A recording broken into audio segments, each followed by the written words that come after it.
ಸಮಯಸಾರ ಭಾಗ 36. ಸಮಯಸಾರ ಭಾಗ 36. ಶ್ರೀ ಋಷಭನಾಥರಿಂದ ವರ್ಧಮಾನರವರೆಗೆ 24 ತೀರ್ಥಂಕರರಿಗೆ ಜಯವಾಗಲಿ. ನನ್ನ ಸಮಸ್ತ ಗುರುಗಳಿಗೆ ಜಯವಾಗಲಿ. ಈಗ ನೀವು ಸಮಯಸಾರವನ್ನು ಭಾಗ 36ರಲ್ಲಿ ಕೇಳ್ತಾ ಇದ್ದೀರಿ. 35 ಭಾಗಗಳು ಹಿಂದೆ ಮುಗಿದು ಹೋಗಿದ್ದಾವೆ. ಅದನ್ನು ಕೇಳ್ಕೊಬರ್ರಿ. ನೇರವಾಗಿ ಇದನ್ನು ಕೇಳೋದ್ರಿಂದ ಏನು ಗೊತ್ತಾಗೋದಿಲ್ಲ. ಈಗ ಪ್ರಶ್ನೆ 524. ಪುದ್ಗಲ ದ್ರವ್ಯದಲ್ಲಿ ಪರಿಣಾಮ ಸ್ವಭಾವ ವಸ್ತು ಸ್ವೀಕಾರ ಮಾಡಬಹುದೇ? ಇದಕ್ಕೆ ಉತ್ತರವಾಗಿ ಆಚಾರ್ಯ ಶ್ರೀ ಕುಂದಕುಂದಾಚಾರ್ಯರು ಸಮಯಸಾರ ಮಹಾಶಾಸ್ತ್ರದ ಕರ್ತೃ ಕರ್ಮ ಅಧಿಕಾರದ ಗಾಥಾ ಸಂಖ್ಯೆ 116, 117, 118, 119, 120 ಈ 5 ಗಾಥೆಗಳನ್ನು ಒಟ್ಟಿಗೆ ಹೇಳಲಿದ್ದಾರೆ.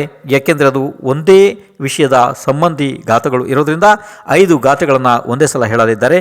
ಕೇಳಿರಿ.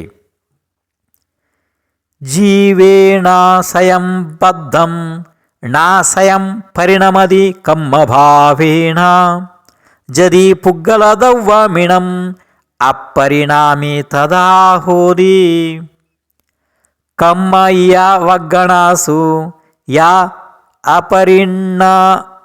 ಅಪರಿಣಮಂತಿಸು ಕಮ್ಮಭಾವೇಣ ಸಂಸಾರಸ್ಥ ಅಭಾವೋ ಪ್ರಸಜ್ಜದಿ ಸಂಕ ಸಮೋ ವಾ ಜೀವೋ ಪರಿಣಾಮಯದಿ ಪೊಗ್ಗಲಧೌವಾಣಿ ಕಮ್ಮಭಾವೇಣ ತೇ ಸಂಯಮ ಪರಿಣಮಂತಿ ಕಹಂ ನ ಪರಿಣಾಮ ಯದಿ ಚೇದಾ ಅಹ ಸಂಯಮೇವ ಹಿ ಪರಿಣಮದಿ ಕಮ್ಮಭಾವೇಣ ಪೊಗ್ಗಲಂ ಧವ್ವಂ ಜೀವೋ ಪರಿಣಾಮಯದಿ ಕಮ್ಮಂ ಕಮತ್ತಮಿದಿ ಮಿಚ್ಛಾಂ ನಿಯಮ ಕಮ್ಮ ಪರಿಣಧಂ ಕಮ್ಮಂ ಚ ಯಾ ಹೋದಿ ಪೊಗ್ಗಲಂ ಧವ್ವಂ ತಹ ತಂ ನಾನಾವರಣ ಈ ಪರಿಣದಂ ಮುಣಸು ತಚ್ಚೇವ.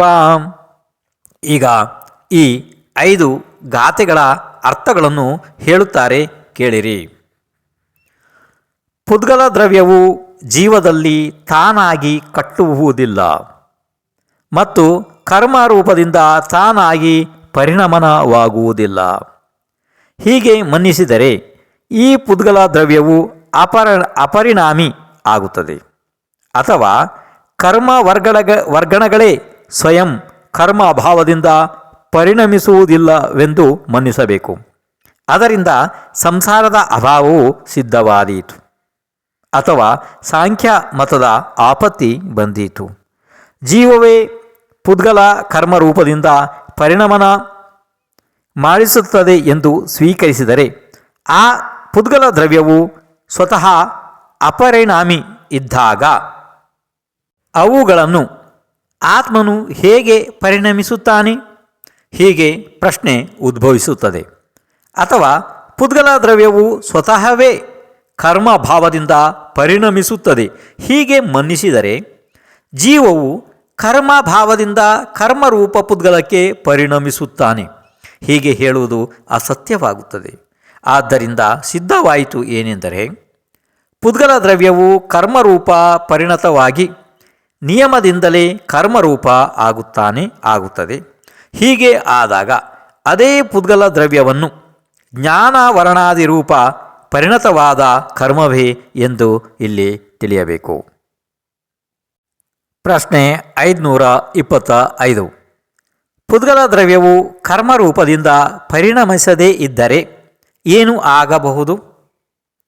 ಉತ್ತರ: ಒಂದು ವೇಳೆ ಪುದ್ಗಲ ದ್ರವ್ಯವು ಜೀವದಲ್ಲಿ ತಾನಾಗಿ ಕಟ್ಟಲ್ಪಡದೆ ಮತ್ತು ಕರ್ಮಭಾವದಿಂದ ತಾನಾಗಿ ಪರಿಣಮಿಸದೇ ಹೋದರೆ ಅದು ಅಪರಿಣಾಮಿ ಎಂದು ಸಿದ್ಧವಾಯಿತು. ಹೀಗೆ ಆದಾಗ ಸಂಸಾರದ ಅಭಾವವಾದೀತು. ಕಾರಣ ಪುದ್ಗಲ ಕರ್ಮದಿಂದ ಪರಿಣಮಿಸದೇ ಇದ್ದರೆ ಜೀವನು ಕರ್ಮರಹಿತನಾಗುತ್ತಾನೆ.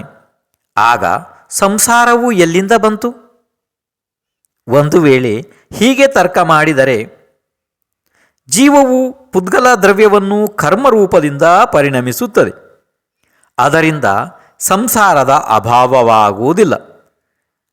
ಹಾಗೇನಾದರೂ ಪ್ರಶ್ನೆ ಬಂದರೆ ಅದರ ಉತ್ತರವೇನೆಂದರೆ ಎರಡೂ ಪಕ್ಷಗಳಿಂದ ಹೇಳುತ್ತಾರೆ.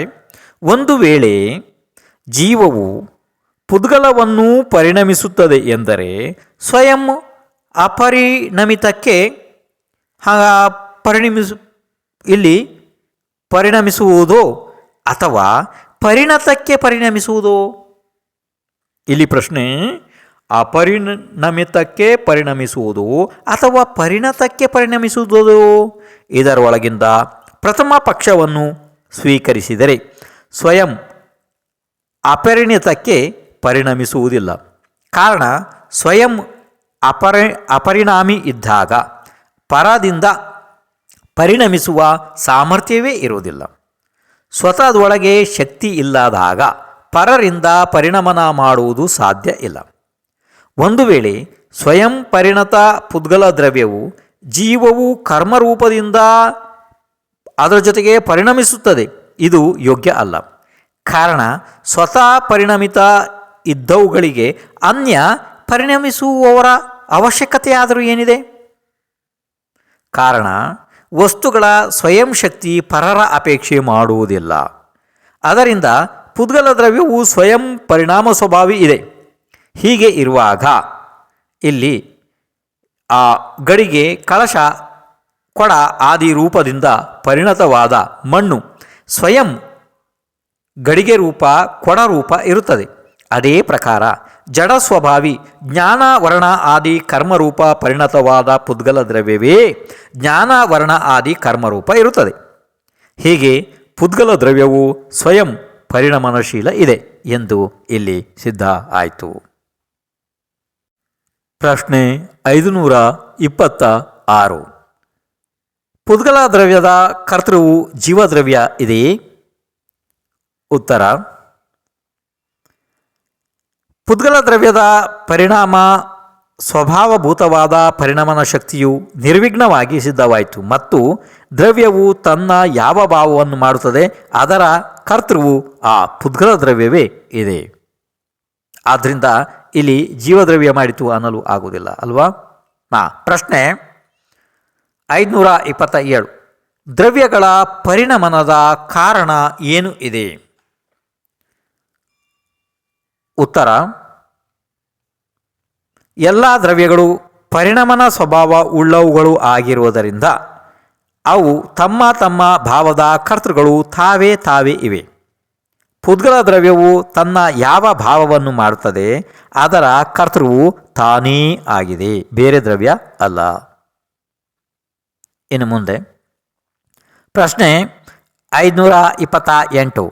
ಸಾಂಖ್ಯ ಮತ ಶ್ರದ್ಧಾನಿ ಅಂದರೆ ಅದನ್ನು ಶ್ರದ್ಧೆ ಮಾಡುವ ಜೀವನಿಗೆ ಜೀವದ್ರವ್ಯದ ಪರಿಣಾಮ ಸ್ವಭಾವವನ್ನು ಸಿದ್ಧ ಮಾಡಿ ತೋರಿಸಬಹುದೇ? ಇದಕ್ಕೆ ಉತ್ತರ ರೂಪವಾಗಿ ಆಚಾರ್ಯ ಶ್ರೀ ಕುಂದಕುಂದರು ಸಮಯಸಾರ ಮಹಾಶಾಸ್ತ್ರದ ಕರ್ತೃಕರ್ಮ ಅಧಿಕಾರದ ಗಾಥಾ ಸಂಖ್ಯೆ 121, 122, 123, 124, 125 ಈ 5 ಗಾಥೆಗಳನ್ನು ಹೇಳುತ್ತಾರೆ, ಕೇಳಿರಿ. ನಾ ಸಯಂ ಬದ್ಧೋ ಕಮ್ಮೇಣ ಸಯಂ ಪರಿಣಮದಿ ಕೋಹ ಮಾದಿಹಿಂ ಜದಿ ಏಸಾ ತುಜ್ಜಾ ಜೀವೋ ಅಪರಿಣಾಮಿ ತದಾ ಹೋದಿ ಅಪರಿಣಮಂತಮ್ಮಿ ಸ್ವಯಂ ಜೀವೇ ಕೋಹಾದಿ ಏಹಿಂ ಭಾವೇಹಿಂ ಸಂಸಾರಸ್ಥ ಅಭಾವೋ ಪಸಜ್ಜದಿ ಸಂಕ ಸಮವೋವಾ ಪೊಗ್ಗಲ ಕಮ್ಮಂ ಕೋಹೋ ಜೀವಂ ಪರಿಣಾಮ ಯದಿ ಕೋಹತ್ತಂ ತಂ ಸಮಯ ಪರಿಣಮಂತಂ ಕಹಂ ನು ಪರಿಣಾಮಯಧೀಕೋಹೋ ಅಹಾಸಯಮಪ್ಪ ಪರಿಣಮದಿ ಕೋಹ ಭಾವೇನ ಏಸದಿ ಬುದ್ಧಿ ಕೋಹೋ ಪರಿಣಾಮಯದಿ ಜೀವಂ ಕೋಹತ್ತಮಿದಿ ಮಿಚ್ಛಾ ಕೋಹು ವಾ ಜುತ್ತೋ ಕೋಹೋ ಮಾಣು ವಾ ಜುತ್ತೋ ವಾ ಯಾ ಮಾಣವೋ ಮಾಣಮೇವಾಧ ಮಾ ವಜುತ್ತೋ ಮಾಯಾ ಲೋಹು ವಜುತ್ತು ಹವದಿ ಲೋಹೋ. ಈಗ ಗಾಥೆಯ ಅರ್ಥವನ್ನು ನೋಡಿರಿ. ಹೇ ಭವ್ಯ ಜೀವ, ನಿನ್ನ ಬುದ್ಧಿಯಲ್ಲಿ ಒಂದು ವೇಳೆ ಈ ಜೀವನು ಕರ್ಮದಲ್ಲಿ ಸ್ವತಃ ಬದ್ಧನಾಗುವುದಿಲ್ಲ, ಕ್ರೋಧಾದಿ ಭಾವಗಳಿಂದ ಸ್ವತಃ ಪರಿಣಮನವಾಗುವುದಿಲ್ಲ, ಆಗ ಅಪರಿಣಾಮಿ ಆಗುತ್ತದೆ. ಹೀಗೆ ಆದಾಗ ಕ್ರೋಧಾದಿ ಭಾವಗಳಿಂದ ಜೀವನು ಸ್ವತಃ ಪರಿಣಮನವಾಗದೇ ಇದ್ದರೆ ಸಂಸಾರದ ಅಭಾವದ ಆಪತ್ತಿ ಬಂದಿತು, ಅಥವಾ ಸಾಂಖ್ಯ ಮತದ ಪ್ರಸಂಗವು ಬಂದಿತು. ಒಂದು ವೇಳೆ ಹೀಗೆ ಎನ್ನಬಹುದು: ಪುದ್ಗಲ ಕರ್ಮರೂಪವಾದ ಕ್ರೋಧವು ಜೀವನಿಗೆ ಕ್ರೋಧ ಭಾವದಿಂದ ಪರಿಣಮನ ಮಾಡಿಸುತ್ತದೆ. ಅಂದರೆ ತಾನು ಸ್ವತಃ ಪರಿಣಮನವಾಗದ ಆ ಜೀವಿಗೆ ಕ್ರೋಧ ರೂಪದಿಂದ ಹೇಗೆ ಪರಿಣಮಿಸುತ್ತಾನೆ? ಇದು ಹೀಗೆ ಪ್ರಶ್ನೆಯು ಉದ್ಭವಿಸುತ್ತದೆ. ಅಥವಾ ನಿನ್ನ ತಿಳುವಳಿಕೆ ಹೀಗೆ ಇದ್ದರೆ ಆತ್ಮನು ಸ್ವತಃ ಕ್ರೋಧ ಭಾವದಿಂದ ಪರಿಣಮಿಸುತ್ತಾನೆ, ಕ್ರೋಧ ಜೀವನಿಗೆ ಕ್ರೋಧ ರೂಪದಿಂದ ಪರಿಣಮಿಸುತ್ತದೆ. ಹೀಗೆ ಹೇಳುವುದು ಮಿಥ್ಯಾ ಆಗುತ್ತದೆ. ಅದರಿಂದ ಹೀಗೆ ಸಿದ್ಧಾಂತವಿದೆ: ಆತ್ಮನು ಕ್ರೋಧದಿಂದ ಉಪಯೋಗವನ್ನು ಪರಿಣಮಿಸುತ್ತಾನೆ, ಆಗ ಕ್ರೋಧಿಯೇ ಇದ್ದಾನೆ.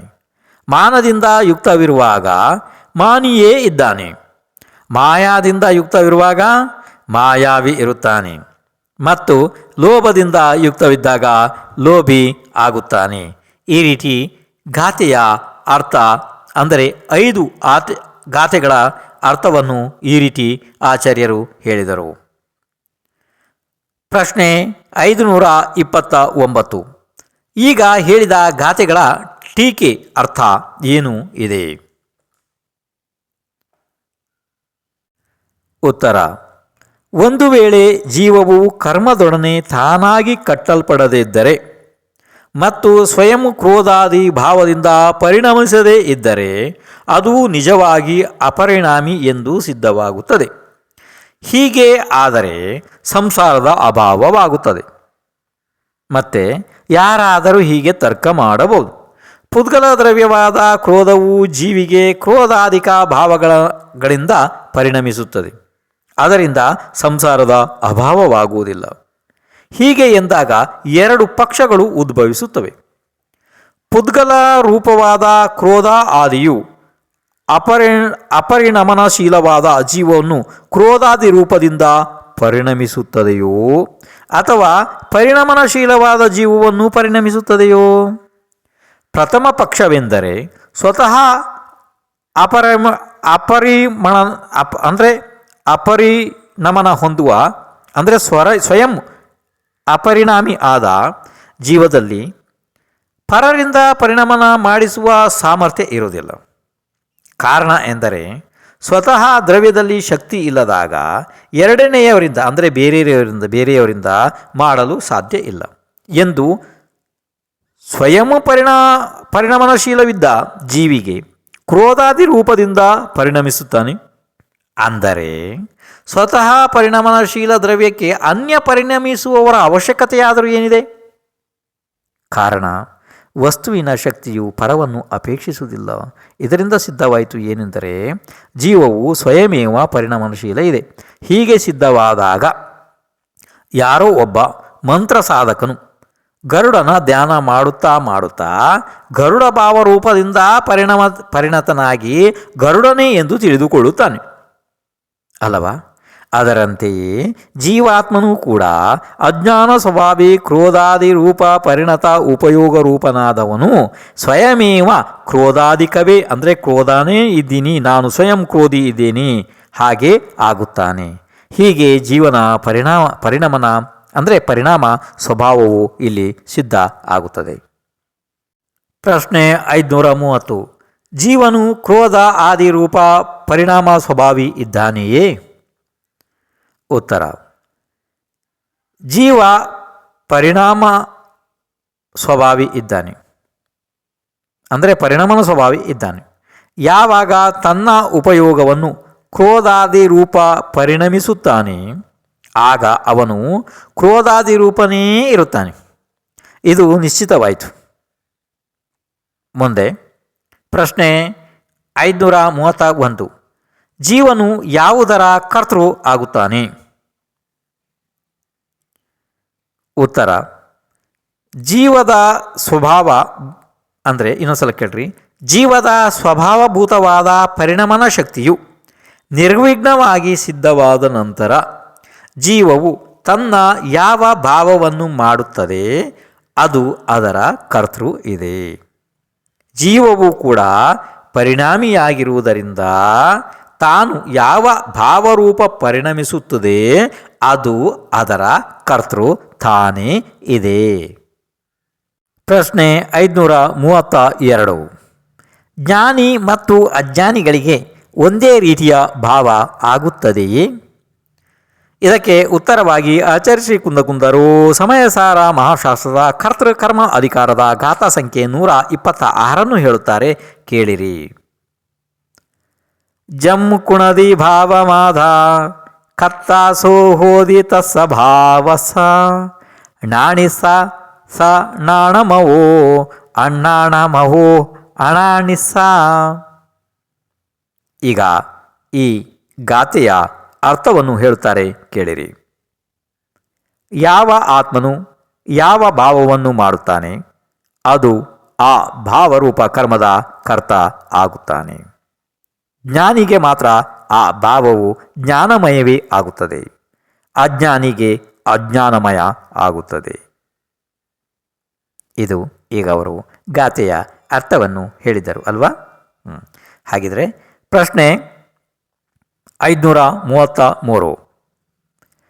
ಸಮೀಚೀನ ಸ್ವಾಪರ ಜ್ಞಾನ ಯಾರಿಗೆ ಇರುತ್ತದೆ ಮತ್ತು ಯಾರಿಗೆ ಇರುವುದಿಲ್ಲ? ಉತ್ತರ. ಹೀಗೆ ಪೂರ್ವೋಕ್ತ ಪದ್ಧತಿಯಿಂದ ಈ ಆತ್ಮನು ಸ್ವಯಮೇವ ಪರಿಣಮನ ಸ್ವಭಾವಿ ಇದ್ದಾನೆ. ಆದರೂ ಸಹ ಯಾವ ಭಾವವನ್ನು ಮಾಡುತ್ತಾನೆ ಅದೇ ಭಾವಕರ್ಮಕ್ಕೆ ಪ್ರಾಪ್ತವಾಗುತ್ತಾನೆ.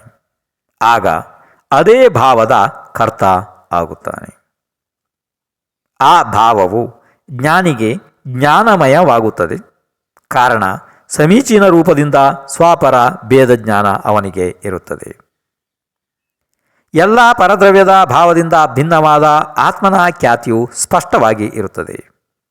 ಅದೇ ಭಾವವು ಅಜ್ಞಾನಿಗೆ ಅಜ್ಞಾನಮಯವೇ ಆಗುತ್ತದೆ. ಕಾರಣ ಸಮೀಚೀನ ರೂಪದಿಂದ ಸ್ವಪರ ಭೇದ ವಿಜ್ಞಾನದ ಅವನಿಗೆ ಅಭಾವವಿದೆ. ಅದರಿಂದ ಭಿನ್ನ ಆತ್ಮನ ಖ್ಯಾತಿಯು ಪೂರ್ಣ ರೂಪದಿಂದ ಅವನಿಗೆ ಅಸ್ತವಾಗಿ ಹೋಗಿದೆ. ಪ್ರಶ್ನೆ 534. ತನ್ನ ಜ್ಞಾಯಕ ಸ್ವಭಾವದ ಕರ್ತ ಮತ್ತು ಅಜ್ಞಾನಮಯ ಭಾವದ ಕರ್ತ ಯಾರು ಇದ್ದಾರೆ? ಪ್ರಶ್ನೆ ಅರ್ಥ ಆಯ್ತು ನಿಮಗೆ ಇಲ್ವಲ್ಲ? ಹಾಗಿದ್ರೆ ಇನ್ನೊಂದು ಸಲ ಕೇಳಿ. ಪ್ರಶ್ನೆ 534. ತನ್ನ ಜ್ಞಾಯಕ ಸ್ವಭಾವದ ಕರ್ತ ಮತ್ತು ಅಜ್ಞಾನಮಯ ಭಾವದ ಕರ್ತ ಯಾರಿದ್ದಾರೆ? ಗೊತ್ತಾಯ್ತಲ್ಲ? ಉತ್ತರ ಕೇಳ್ರಿ. ಜ್ಞಾನಿಗೆ ಸ್ವಪರ ಭೇದ ಆಗಿದೆ, ಅಂದರೆ ಅಜ್ಞಾನ ಆಗಿದೆ. ಅದರಿಂದ ಅವನು ತನ್ನ ಜ್ಞಾಯಕ ಸ್ವಭಾವದ್ದೇ ಕರ್ತ ಇದ್ದಾನೆ. ಅಜ್ಞಾನಿ ಜೀವನಿಗೆ ಸ್ವಪರ ಭೇದ ಜ್ಞಾನ ಇಲ್ಲ. ಆದ್ದರಿಂದ ಅಜ್ಞಾನಮಯ ಭಾವದ ಕರ್ತ ಇದ್ದಾನೆ. ಯಾರು? ಅಜ್ಞಾನಿ. ಪ್ರಶ್ನೆ 535. ಜ್ಞಾನಮಯ ಭಾವದಿಂದ ಏನು ಲಾಭ ಮತ್ತು ಅಜ್ಞಾನಮಯ ಭಾವದಿಂದ ಏನು ಹಾನಿ ಇದೆ? ಇದಕ್ಕೆ ಉತ್ತರವಾಗಿ ಆಚಾರ್ಯ ಶ್ರೀ ಕುಂದಕುಂದಾಚಾರ್ಯರು ಸಮಯಸಾರ ಮಹಾಶಾಸ್ತ್ರದ ಕರ್ತೃಕರ್ಮ ಅಧಿಕಾರದ ಗಾಥಾ ಸಂಖ್ಯೆ 127 ಹೇಳುತ್ತಿದ್ದಾರೆ, ಕೇಳಿರಿ. ಅಣ್ಣಾಣ್ಣ ಇನ್ನೊಂದ್ಸಲ ಕೇಳ್ರಿ. ಅಣ್ಣಾಣ್ಣ ಮಹೋಭಾವೋ ಅಣಾಣೀಣೋ ಕುಣದಿ ತೇನ ಕಮ್ಮಾಣಿ ನಾಣಾಮವೋ ನಾಣಿ ಸಾಧು ನಾ ಕುಣದಿ ತಮ್ಮಾಧು ಕಮ್ಮಾಣಿ. ಈಗ ಈ ಗಾಥೆಯ ಅರ್ಥವನ್ನು ಹೇಳುತ್ತಾರೆ, ಕೇಳಿರಿ. ಅಜ್ಞಾನಿಗೆ ಅಜ್ಞಾನಮಯ ಭಾವವಾಗುತ್ತದೆ. ಅದರಿಂದ ಅಜ್ಞಾನಿಯು ಕರ್ಮವನ್ನು ಮಾಡುತ್ತಾನೆ ಮತ್ತು ಜ್ಞಾನಿಯು ಜ್ಞಾನಮಯ ಭಾವವನ್ನು ಮಾಡುತ್ತಾನೆ. ಅದರಿಂದ ಆ ಜ್ಞಾನಿ ಕರ್ಮಗಳನ್ನು ಮಾಡುವುದಿಲ್ಲ. ಈಗ ಮುಂದಿನ ದಿನದ ಎಲ್ಲ ಹೇಳಬೇಕಾಗಿತ್ತು, ಆದರೆ ಸಮಯ ಮುಗಿದು ಹೋಗ್ತಾ ಇದೆ. ನೀವು ನಾಳೆ ಆದಷ್ಟು ಸಮಯಕ್ಕೆ ಬರೋದಕ್ಕೆ ಪ್ರಯತ್ನ ಮಾಡಿರಿ.